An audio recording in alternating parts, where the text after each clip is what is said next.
Under St. Andrew's flag, the Navy carrier battle group, led by aircraft carrier Admiral Kuznetsov, departed on a marine campaign unprecedented in both scale and significance. Our team became part of this historic event. The whole world was watching attentively, and with good reason. Such vast maneuvers were being conducted in the Mediterranean Sea for the first time in the history of modern Russia. It was also the first time the aircraft on a Russian carrier had taken part in a military operation. This was not only a test for Admiral Kuznetsov, but also for the brand new MiG-29K fighter and the Ka-52K Katran reconnaissance and attack helicopter.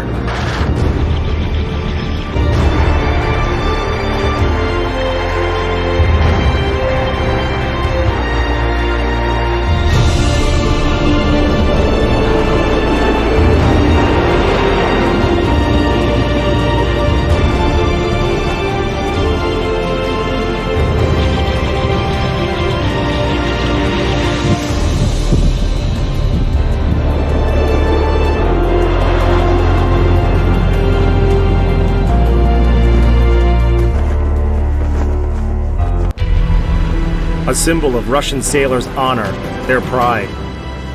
A symbol of the Navy's victories. The first battle of significance for Russia at Cape Gangut took place under this banner. It became the foundation of admirable traditions and heroic actions for times to come. St. Andrew's flag is the intersection of two blue lines on a white background, which symbolizes not only the skewed cross of St. Andrew, but also perhaps the crossed fates of Russia and its fleet. And today, the main naval ensign proudly flies over all naval ships, including its flagship. The aircraft carrier, Admiral of the Fleet of the Soviet Union, Kuznetsov. First and foremost, the ship has the task of securing its presence in the Mediterranean Sea, where a conflict of interest between many nations is currently being resolved, and where the Russian Federation has its own direct interests. These interests are precisely what we're headed to protect, and we're prepared to complete any task that will be put forward in the current crew configuration.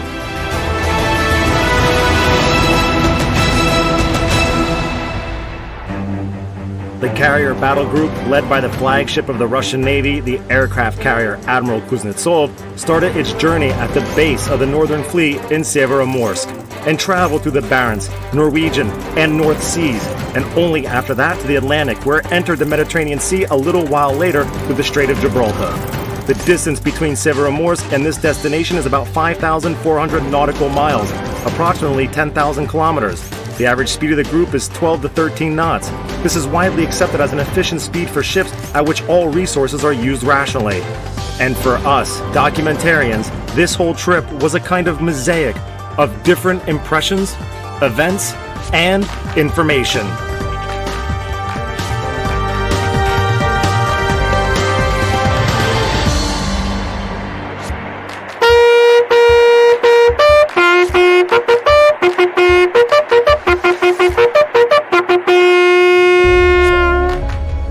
The flagship of the Russian Navy, an aircraft carrier, is the largest ship in the ranks,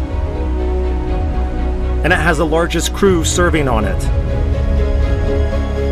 It truly is a floating fortress city. It's equipped with separate medical, damage control, and provisional services, 15 kilometers of corridors, and a multitude of rooms. The carrier produces so much energy that it could power every light in a whole urban-type village.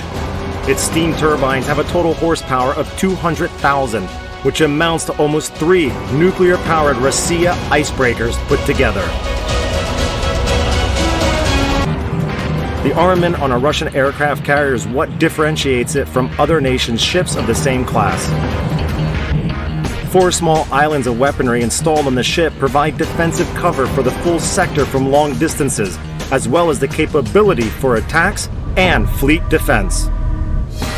The Kortik close-in weapon system, the 4 batteries of the 3K95 Kinzhal, each with 6 launcher modules, the AK-360 close-in weapon system, and the Udav-1 anti-submarine system will protect the carrier from all types of threats. But besides all this, the carrier is also equipped with P-700 Granite anti-ship cruise missiles. Now, this is a serious threat to any naval group working at a distance of up to 600 kilometers.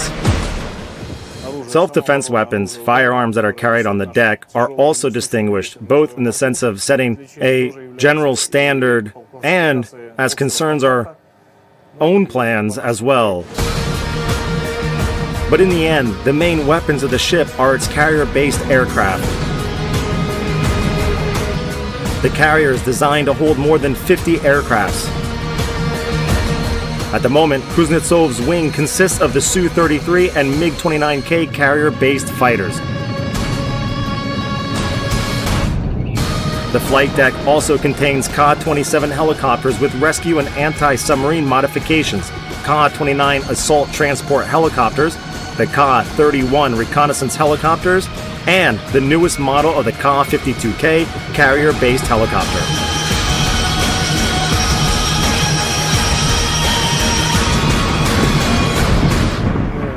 We use fighter jets capable of vertical takeoff using the pull of their own engines and without the use of additional takeoff aid. Instead, we use a small special construction we have on our ship, a ramp that sits at a specific angle that's ideal for liftoff.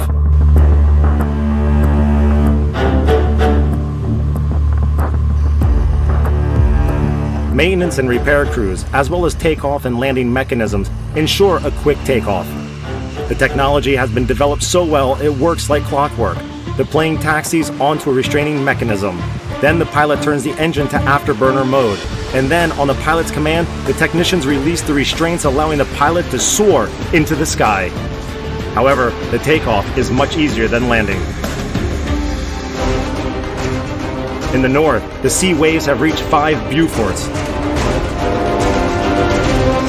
It is beyond surprising how the carrier-based pilots can land on a platform of 6 by 36 meters with steel wire ropes at speeds higher than 200 kilometers an hour. At this moment, the pilot experiences huge amounts of G-force, and there can be dozens of such takeoffs and landings in one shift. Special new generation pilot suits help decrease the effects of G-force on MiG-29K pilots. The Su-33 heavy fighters on Kuznetsov were modernized and fitted with a new targeting system. This allowed the planes to attack shore-based facilities more productively and turn unmanageable Fugas bombs into high-precision projectiles.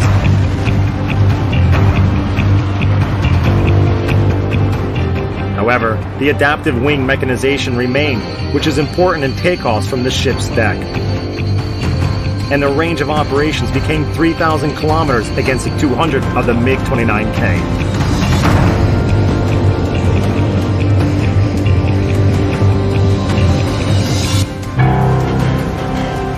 However, despite the difference in range, it's the MiG-29K that is considered the future generation of carrier-based fighter jets. Compared to the Su-33, the naval-based MiG has significantly smaller dimensions, which allows for an increase in the number of planes kept on the aircraft carrier's deck. Besides, a higher amount of composite materials is used in the MiG-29K, and they decrease its weight and visibility to radar.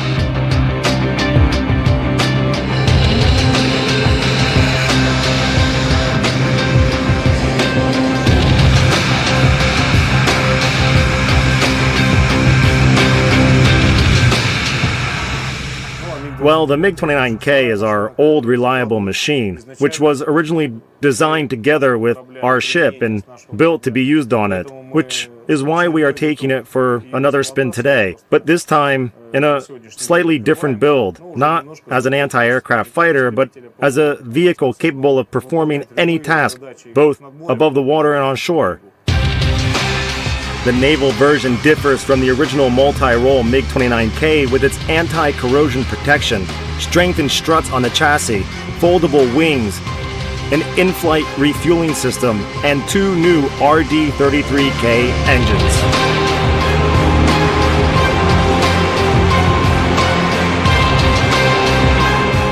It's effectively a completely new machine with onboard avionics and 5th generation radar.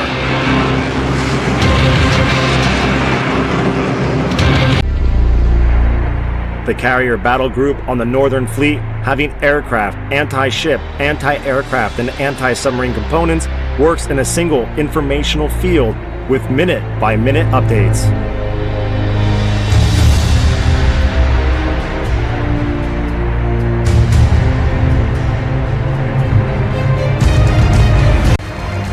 In the Eastern Mediterranean system, Navy sailors and pilots of carrier-based aircraft are not only countering terrorists in Syria, but are also eliminating any marine threat on the distant Russian borders.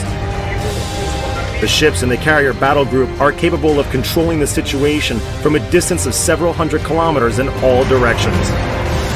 The group can fight submarines, airborne threats, as well as conduct strikes on shore-based facilities and marine targets.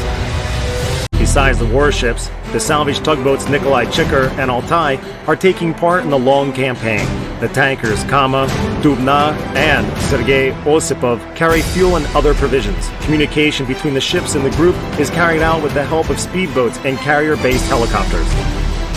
The crew and machinery move between the vessels not only during stops, but when the group is en route if necessary.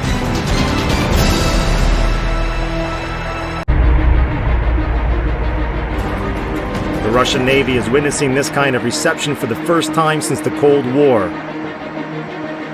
Closed ports, an unprecedented number of ships and amount of surveillance. Especially telling was the situation when the carrier battle group was literally plastered with NATO ships from all sides, including the Norwegian naval reconnaissance ship Mariata, the command ship from the Danish Navy, the flagman of NATO's permanent naval group Absalon, the frigate Fridtjof Nansen.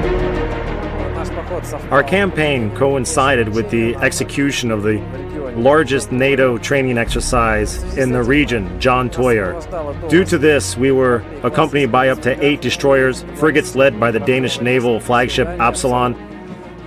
This ship is currently accompanying us now.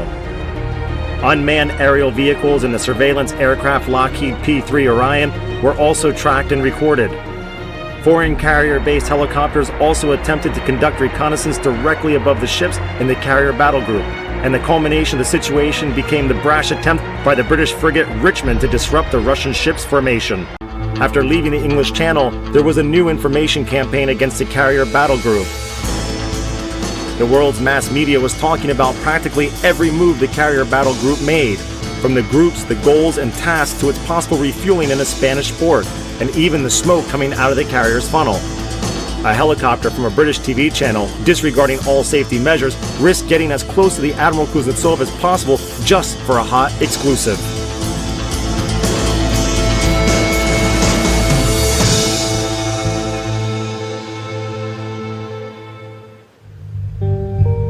When on a naval campaign, just like when on reconnaissance, one must not only bring combat vehicles, but also experienced personnel.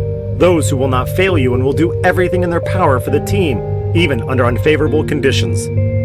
You instantly feel more serious, as if you have more responsibilities than during the training exercises we had in the Barents Sea. Transitioning to a longer distance campaign, a really long distance like this, really makes a difference. With all these alarms and testing, you're already always running, worrying that something could happen. Some people serve together for 5 to 10 years, and that says a lot. A long-distance campaign in the Mediterranean Sea is a big responsibility for the whole crew. And it doesn't matter if you work in the sky or on deck. This prolonged stress needs to be relieved in some way.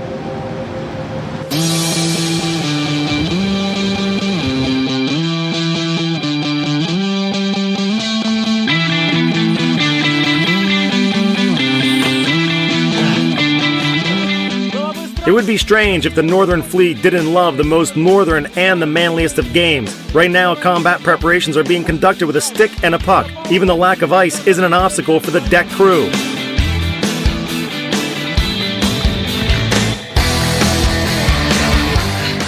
The carrier has its own permanent hockey team, the Cruiser, which plays in the semi-professional league in Murmansk. After some short training and a warm-up, fans gathered on the flight deck and the match began.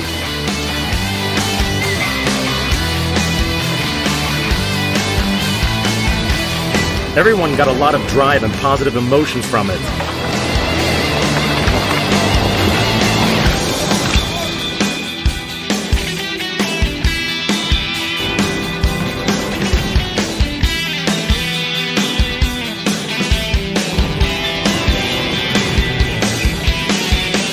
October 30th, 1696, Russia decided that there would be naval vessels.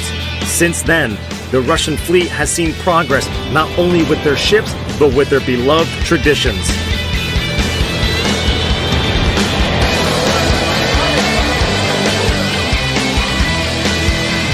Besides sporting activities, there were ceremonial parades and even an evening concert.